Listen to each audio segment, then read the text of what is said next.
Good day. So I'm Mel Anthony Atienza from the IDC Power and Energy TWG Secretariat and Economic Development Specialist 2 in NEDA MIMAROPA Project Monitoring and Evaluation Report. So I'll be discussing the issues and challenges encountered on ER or Energy Regulation number 1-94 implementation in the MIMAROPA region.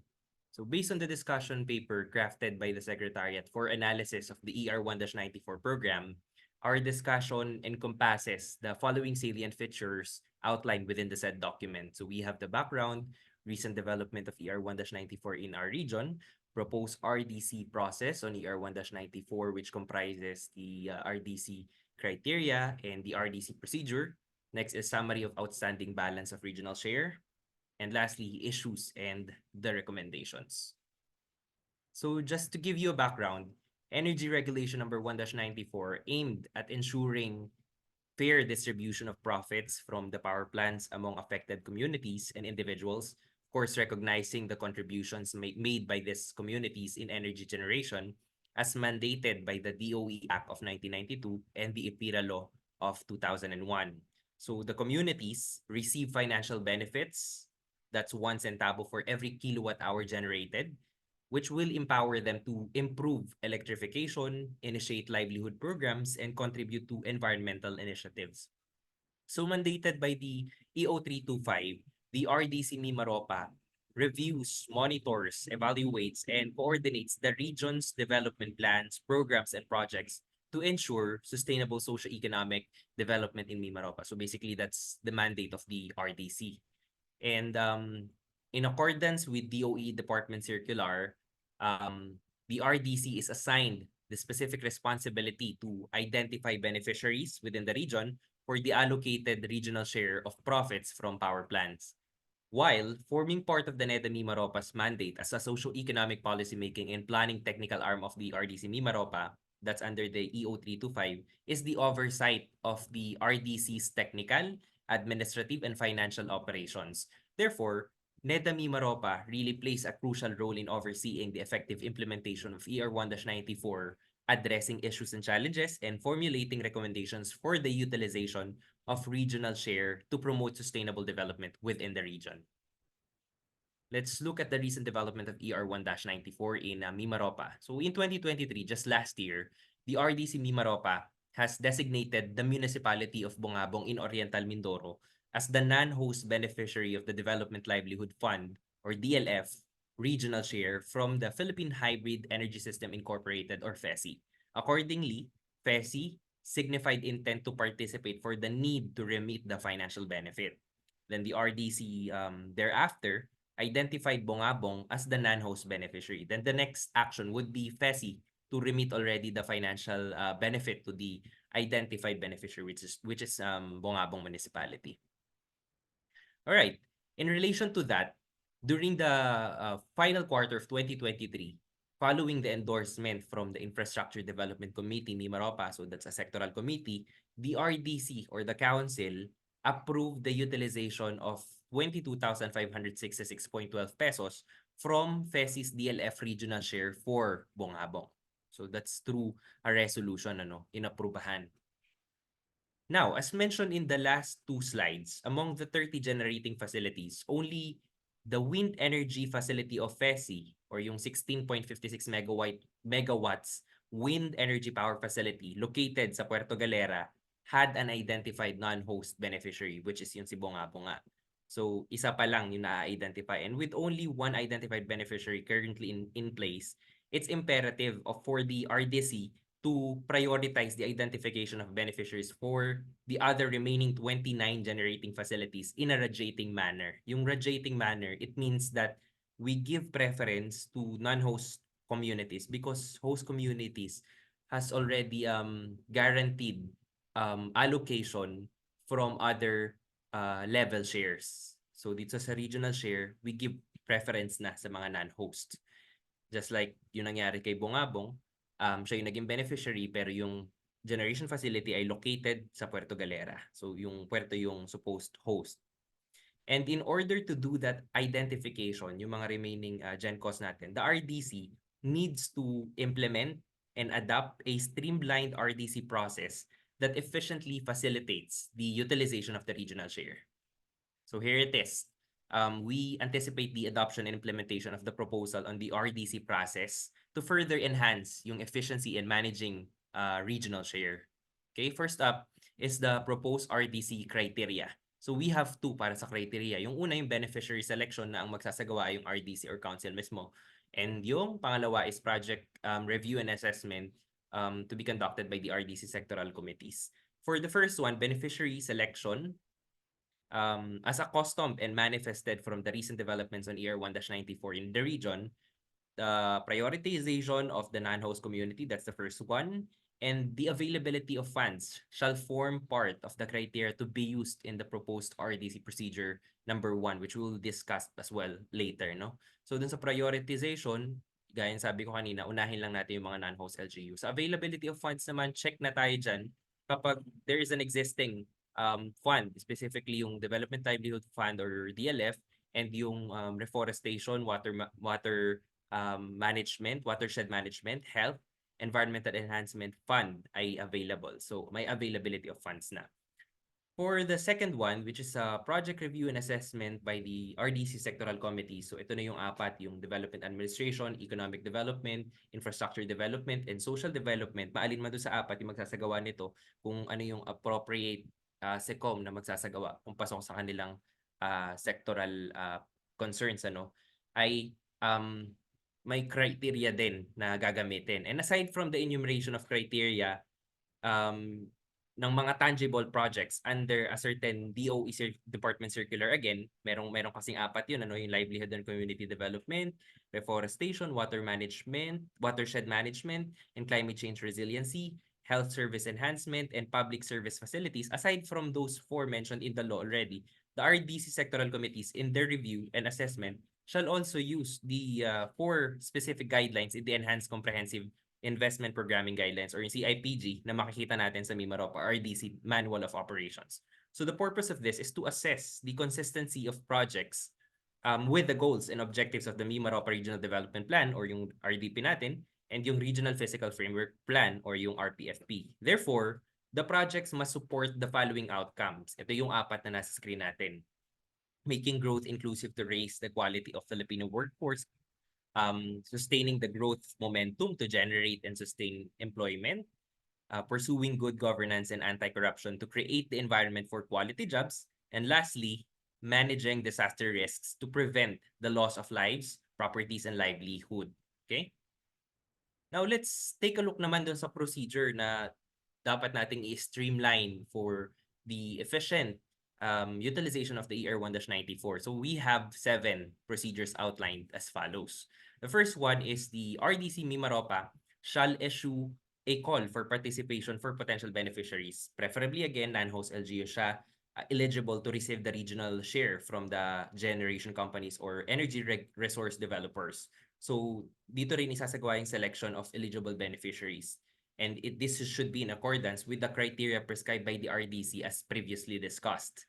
Next is the identified beneficiaries shall be required. Kung sino yung mga ma-identify na beneficiaries, ay magsasubmit na sila ng mga sumusunod na ito. We have 3, annual work program. Do sa annual work program, it should detail yung mga tangible projects under ER1-94. That's the first one. Second is sangguniang resolution from the identified LGU beneficiary. Next is bank certificate from the AGDB indicating the deposit location of the fund. So yun yung authorized government deposit bank. Kailangan ng bank certificate. Isasubmit po ito dun sa mga appropriate RDC sectoral committees natin na minention ko kanina. Okay, yung DAC, EDC, IDC, and SDC. Next step is the third one, the appropriate RDC sectoral committees, yung apat, shall review and assess yung mga projects na nakastate sa AWP using the criteria for assessment and respectively endorse them sa RDC, tataas sa council. Again, the purpose of this is to ensure the alignment of said projects with the relevant regional plans such as yung RDP natin and yung RPFP. Next step, the RDC MIMAROPA shall pass a resolution containing the following clauses. First is yung endorsement of the identified LGU beneficiary.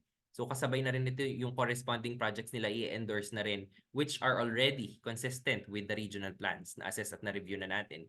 And next is yung approval for the utilization of the regional share from the DLF and RWMIF, which will serve as yung notice of fund allocation. Ito in accordance with the law na rin natin. Ano?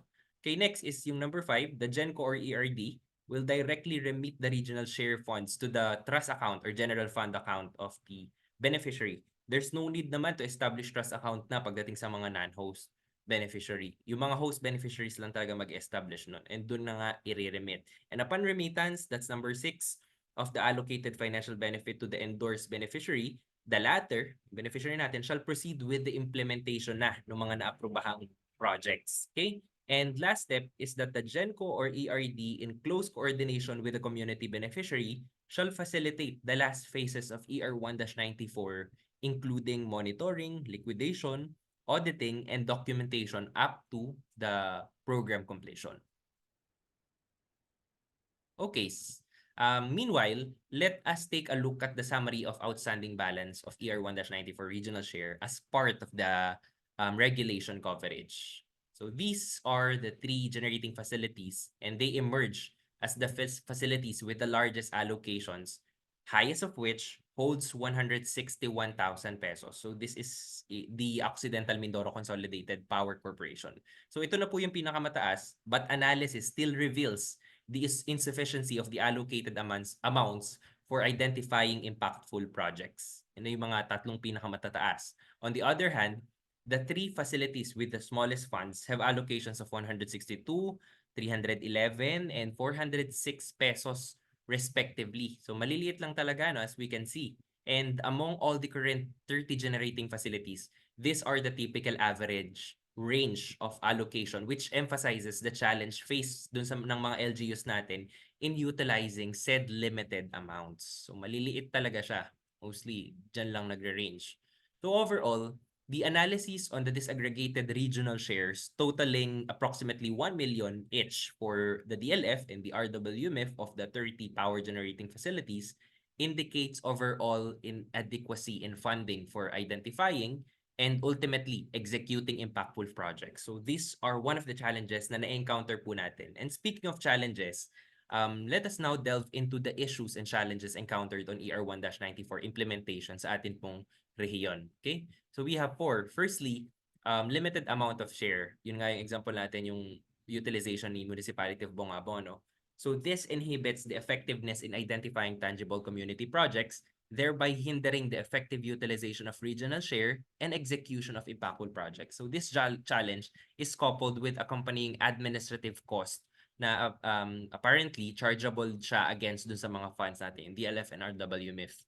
Another issue lies in the stringent policy governing the reportorial submissions and timelines in a certain department circular din ng DOE, wherein yung mga GENCOs and ERDs are consequently compelled to remit benefits despite limited allocations to avoid incurring penalties, including yung potential suspension or revocation of permits and certificates by the ERC. Okay?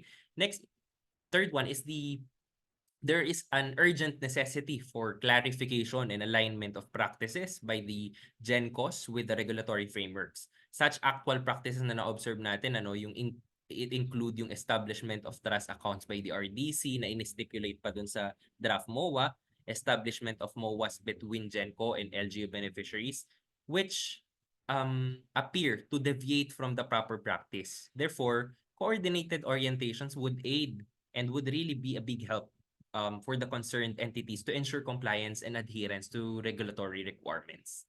Lastly, the complexities in establishing multiple MOAs involving the RDC anticipates challenges and inefficiencies. So this MOA could also divert the attention ng RDC from its primary mandate to coordinate and formulate policy recommendations outlined sa AO 325 rather than implementing projects and monitoring the implementation of ER1-94 projects. So yung sana yung totoong mandato ng RDC yung focus. Again, yan yung 4 nating issues. Okay?